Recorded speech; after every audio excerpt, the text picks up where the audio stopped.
The Clintons and some people knew they had this problem before it broke into the news, and it broke pretty early in 2015. But each episode, each time it broke into the news, the campaign staff was caught unaware. So we knew that she had this private email account. We had spent a month talking about the fact that it was within the State Department rules she could. And we all wake up to read the New York Times on March 13th, hearing about her private email server. Some people on the campaign knew about it the night before. The truth is you have to do self-research on yourself, no matter how pristine you think your company or your brand is. We do it all the time in our corporate reputation work that we do for clients, some of the biggest clients, biggest companies in America.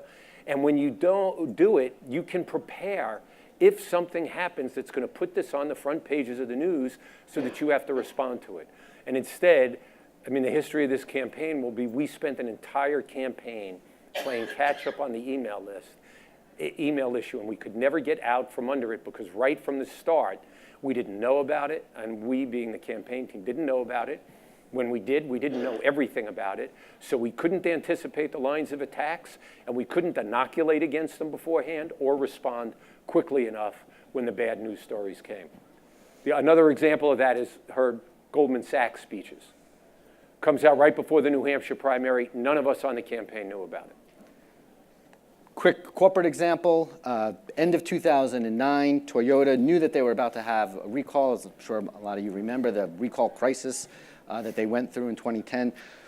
We were working with them. We knew that the recall was coming. We did a bunch of research prior to that where we were able to identify or test out different scenarios, what would happen if under certain scenarios. We did research to understand where their vulnerabilities were, which unsurprisingly were going to be around safety, but we also found what we call reservoirs of goodwill, right? Certain equities that they were still going to be able to maintain and that they can tap into as they were going to battle through this crisis that we knew was about to come. And that led to us doing all sorts of safety innovation message testing for them.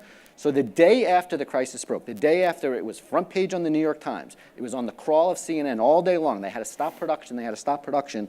The day after, Jim Lentz, president of Toyota North America, had a full-page letter that we put out in all the major newspapers that spoke to, it acknowledged the issue, it apologized, but he also spoke to not just safety, but safety innovation and the forward-looking safety innovations that Toyota was doing.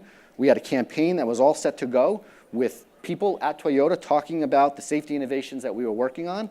They made a fundamental change to their business where they were going to now make standard in all of their models, all of their safety features. No longer were you going to have to buy extra or pay extra to get certain safety features or upgrade to a certain model to get certain safety features.